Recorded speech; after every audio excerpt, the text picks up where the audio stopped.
Outra medicação que é comum a utilização, o tridil ou a nitroglicerina. Wellington, para que serve o tridil? O tridil, gente, é um vasodilatador coronariano. Então, ele é utilizado nos quadros de insuficiência coronariana. O paciente ele deu entrada no setor com um quadro de infarto agudo do miocárdio, digamos. Tem o Isordil, que é a mesma coisa por via oral. O tridil é a mesma coisa, só que por via endovenosa. Efeito adverso do tridil, cefaleia. Então, iniciou o tridil, o paciente ele começa a referir uma dorzinha aqui, ó, próximo aos olhos. É normal, não passa por nada, você fala o que você quiser. Ele diz assim, aliviou um pouquinho, Elton, mas continua. Mas ela é eficaz na dilatação das coronárias. Por que o tridil é utilizado nessa situação? Porque quando o paciente infarta, vou colocar aqui, depois eu pego, a placa, o coração, a placa, ela vai ocluir isso aqui, ó. Então aqui você tem a passagem do sangue e a placa vai ocluir. O que vai abrir a placa? Um stent ou então um trombolítico. Então vai fazer o trombolítico, ele dissolve. Ou então o stent entra aqui e ele abre a lesão. Então a lesão fica aberta e o sangue volta a passar novamente. Porém, antes disso acontecer, o que é que o tridil faz? Ele faz com que a coronária dilate um pouco, ela abra. Então a resistência do sangue diminui, automaticamente vai passar mais sangue, o coração vai sofrer menos e o paciente vai sentir menos dor. Pressão arterial tende a subir, frequência cardíaca tende a normalizar. Todo o kit do infarto permanece. Inibidor da ECA, o diltiazem, o atenolol, oxigênio, se saturação estiver baixa, angioplastia ou estreptoquinase vão ser utilizados, mesmo que a dor diminua com o tridil, mas é uma medicação eficaz, tanto por via oral quanto por via endovenosa, feito diluído em solução com bomba de infusão. Efeito adverso, cefaleia. O paciente ele apresenta uma dor de cabeça. Como eu falei inicialmente, ela não reverte totalmente.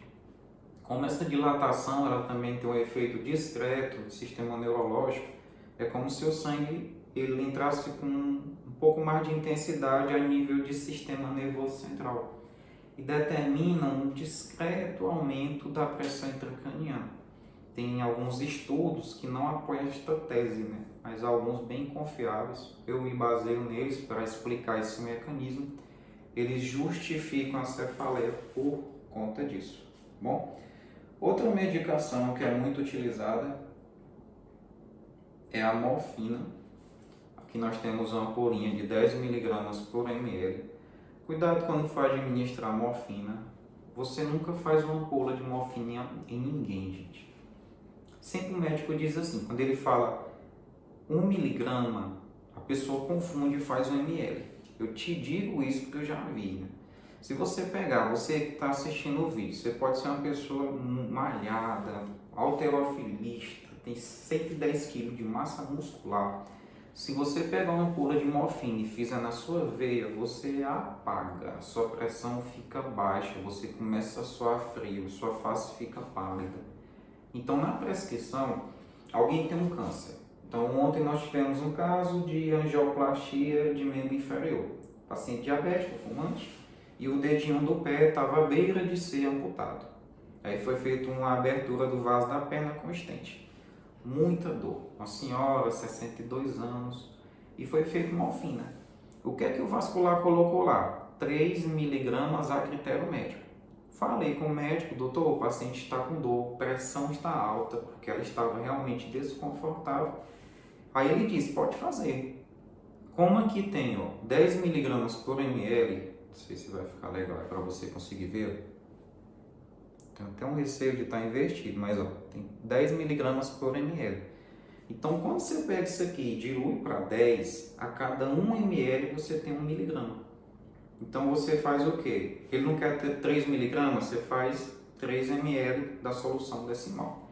Nunca aspire uma ampola de morfina e faça de uma vez em um paciente. É bom sempre ficar atento a miligrama da medicação. Ponto efetivo da morfina, ela é muito eficaz para analgesia e redução da ansiedade. Wellington, por que você falou em redução da ansiedade? Lá no edema agudo de pulmão, ela entra nessa situação.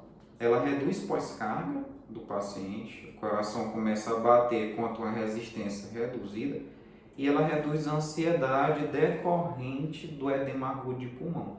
A pessoa fica ansiosa por quê? Porque ela fica respirando, a depender da intensidade, ela relata que quando puxa o ar, ela sente como se estivesse respirando com um canudo colocado dentro de um copo com água. Ela diz que puxa o ar e vem como se tivesse vindo líquido. Pode entrevistar alguém que teve edema agudo de pulmão no seu setor. E aí, como é que foi? Rapaz, seu Wellington, eu mandei morrendo. Eu respirava, eu puxava aqui, parece que eu estava com a cabeça dentro de uma piscina. E realmente é isso que acontece. Então o cara dá entrada no setor louco, né? Ansioso, querendo levantar da cama. Aí a morfina é utilizada nessas situações. E também na analgesia, quando você vê que os opioides, o tramal, por exemplo, dipirona, essas outras medicações não estão fazendo efeito. Aí ela é uma amigona mesmo, dá conta do recado, é muito eficaz, porém pode causar depressão respiratória e hipotensão arterial. Em paciente com câncer em cuidado paliativo, não há uma preocupação muito intensa com isso. Tanto que o fentanil em um paciente em cuidado paliativo, ele é feito em bomba na enfermaria. Então o cara é colocado lá, no máximo bota um catéterzinho de O2 e faz analgesia constante. A família ela é conscientizada, tem todo um apoio espiritual, vem o pastor da igreja, vem o padre, qualquer reforço dentro da fé e da religião daquele paciente é acionado. Então tem todo esse contexto e a medicação ela é feita em dose mais elevada e sem respeitar a meia-vida em si. Então ela é feita com tempos mais curtos. Mas nas outras situações, porque esta é a exceção, você não pode ficar fazendo uma dose, aí daqui 30 minutos faz novamente, daqui 1 hora faz novamente, porque tem paciente que fica cobrando. Por 2 motivos. Um motivo, dependência. O fentanil, ou melhor, a morfina, ela causa dependência. Então você vai administrar, o paciente diz assim, ele sente aquela sensação que é boa e ele começa a dizer que quer tomar a medicação porque está sentindo muita dor. Ele faz todo um teatro relacionado à queixa. Com o tempo a gente identifica isso. Você faz placebo, né? Então você vem com água destilada, faz a água destilada e automaticamente o paciente melhora e você sabe que ele estava com intenções ruins. E tem aquele caso que o cara tem muita dor. Então digamos que a pessoa teve uma amputação traumática durante um acidente automobilístico. Então ele perdeu a perna acima da altura do joelho. Aquilo dói horrores, meu amigo. Dói muito, né? Uma coisa assim que só quem sabe é o paciente. Então é feito morfina, dá aquela redução ali por 20 minutos, mas já volta com tudo. Mas você não pode fazer uma ampola atrás da outra. Você tem que dizer, seu Wellington, se eu ficar fazendo isso aqui direto, cara, a tua pressão vai cair, tua frequência cardíaca vai cair. Você vai precisar ir para a UTI com ventilador mecânico. Então eu não posso fazer isso. Então tem que ter essa conscientização da equipe, principalmente, porque o paciente ele vai te cobrar, ele vai perguntar, ele vai ficar em cima querendo saber por que a medicação está lá e por que ele não recebe. E você vai identificar, se for necessário, qual é o momento ideal, mesmo no momento ideal, se aquilo está levando a alguma consequência ou não. E se não for necessário, você vai ter que identificar se não é necessário, se não tem como realmente o paciente está pedindo por conta do efeito relacionado ao vício da medicação. Ele já adquiriu um vício pela morfina. Alguns hospitais recomendam você não falar quando está administrando. Vai contra os consensos atuais de humanização da assistência. Totalmente contra. Mas tem alguns protocolos que falam que quando for morfina, você falar só assim, é uma medicação para dor, é uma medicação X, Y. Não dizer de cara, estou fazendo aqui uma morfina para o senhor, porque potencializa a chance dele querer utilizar, pedir a medicação sem sentir dor. Outra medicação que é muito utilizada, ela é muito eficaz, vou falar das duas, é a noradrenalina e a dopamina. A noradrenalina e a dopamina, ambas têm a função de aumentar a resistência periférica, são vasoconstrictoras. Ambas não podem ser feitas sem diluir em solução. Ela tem que ser feita diluída na solução, passa por uma bombinha de difusão e entra na veia do paciente. Ou então é aqui com microgotas. Ambas, até aqui tudo você poderia fazer por acesso periférico. Noradrenalina e dopamina, acesso venoso central. Mas o SAMU trouxe no acesso periférico. Ele trouxe porque é um serviço de urgência e emergência. Então não tem por que você ficar dando pressão no seu colega do SAMU porque ele trouxe o paciente com noradrenalina e acesso periférico. Ah, você trouxe o paciente, você sabe que tem que ser acesso central. Aí ele vai te dar um retorno, meu amigo, eu gastei 30 minutos do local do acidente para cá. Esse aumento de resistência periférica ele dá lesão tecidual, mas se você deixar isso por 6, 12, 24 horas. Então o SAMU chegou com o paciente utilizando noradrenalina ou dopamina, dê uma entrada no setor ali, você vai providenciar um acesso central. Então voltando, deu uma entrada no setor hipotenso, sepse, causa hipotensão. Não respondeu ao volume, ou então você começou a fazer muito volume e o paciente começou a crepitar, piorou o padrão respiratório. Aí o que é que você faz? O médico vai identificar se usa noradrenalina ou dopamina. As duas são muito eficazes, só que a dopamina ela causa muita vasoconstricção, ou melhor, muita taquicardia. A noradrenalina já não tem este efeito adverso. Então ele vai iniciar com noradrenalina. Vai diluir na solução, você coloca na bomba de difusão e inicia a administração da medicação. O Hélito, quando eu trabalhar com essas medicações, noradrenalina, dopa, tridil e dobutamina, que das que eu falei, midazolam e o fentanil, só repetindo, dopamina, noradrenalina, dobutamina, midazolam e fentanil. Quando você for trabalhar com essas medicações, sempre você corre lá no monitor e coloca um intervalo de aferição mais curto, porque são medicações que fazem com que a pressão do paciente oscile. O cara chegou com a noradrenalina, hipotenso e iniciou a noradrenalina. Ele chegou chocado, choque séptico, 6/3 de pressão, ou 7/3. Iniciou a droga vasoativa. Se você iniciou e deixou para aferir daqui 60 minutos, ele pode sair de 7/3 para 18/12. E você perdeu essa chance de identificar o momento porque você botou um intervalo muito longo. Então, dopamina, noradrenalina, vasopressina, dopamina, os sedativos, midazolam, fentanil, tudo que você fizer em bomba de difusão relacionado ao que eu citei, você tem que organizar o tempo de aferição da pressão. Não pode colocar uma coisa muito longa, porque se você fizer isso, o que é que vai acontecer?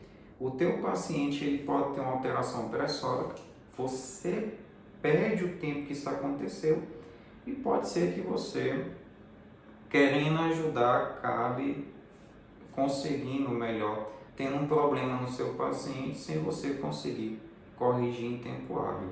Qualquer tipo de droga vasoativa, voltando nas últimas que eu citei, noradrenalina, dopamina, vasopressina, que é outra medicação que eu não vou falar agora para não ficar muito conteúdo, tem que ser em acesso venoso central. Se você fizer em um periférico e esquecer lá por 2 dias, o paciente ele tem uma lesão, gente, tem vezes que é tão séria que tem que ter abordagem com cirurgião plástico depois.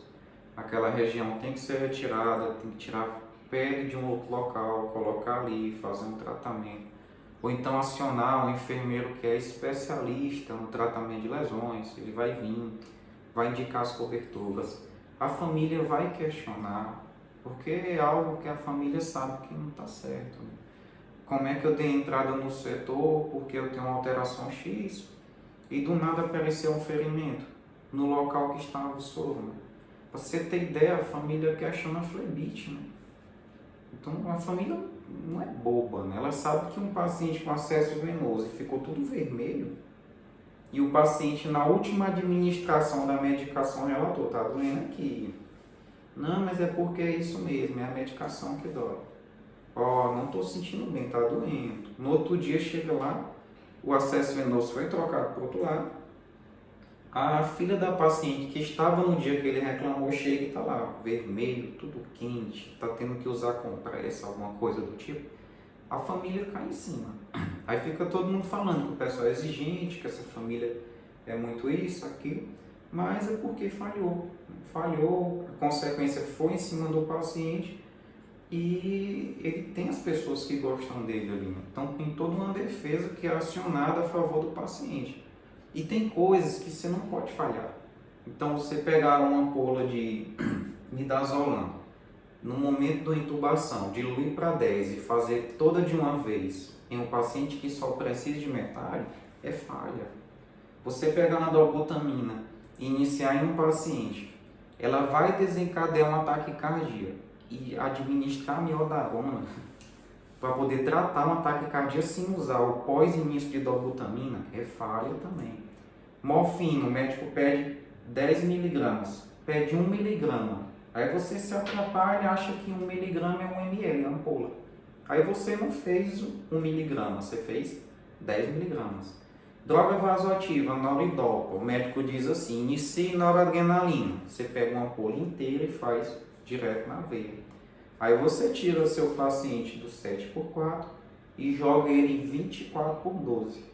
Então você pode, por conta do pico hipertensivo, vai que ele tem um aneurisma cerebral e rompe. Ah, mas não foi por conta da pressão, mas você não sabe, né? Vai ver que foi. Chegou com droga vasoativa, acesso periférico, passou um dia na UTI, ninguém percebeu, 2 dias, teve a lesão. Aí passa o responsável técnico pela UTI, te chama, o Hérito, cara, tá aqui todo dia de manhã. Todo dia você tá aqui, como é que você não percebeu isso? Aí você fala, eu tenho vários pacientes. Em hospital, gente, se você está em um plantão com 10 pacientes, você tem uma média de 4 desses 10 que tem um potencial maior de ter problemas, de ter intercorrência. Então é nestes pacientes que você vai focar. Você não vai ficando, não vai deixar de olhar para os outros, mas aquele dali você sabe, se eu não ficar muito concentrado naqueles dois, com certeza vai acontecer algo de ruim. Aí você foca, tem aquele olhar mais criterioso, analisa, treina a tua equipe, cobre, tá bom? Cobre. Quem trabalha, quem está assistindo esse vídeo, eu tenho certeza que o que eu falei aqui, se você sabia, você reforçou, e se você não sabia, agora você sabe. Então, alguma falha relacionada a isso aqui, você não vai cometer. Basta assistir esse vídeo e anotar e você vai conseguir trabalhar da forma adequada. Mas você trabalha liderando uma equipe, então tem que ensinar. Você pega uma equipe, eu sempre trabalhei com uma equipe muito experiente. Volta e meia eu pegava uma pessoa novinha, mas as minhas equipes de técnico de enfermagem é um negócio assim monstruoso de conhecimento. A turma muito boa, ainda hoje, graças a Deus. Mas eu tinha muitos membros da equipe que eram um pouco verdinhos, né?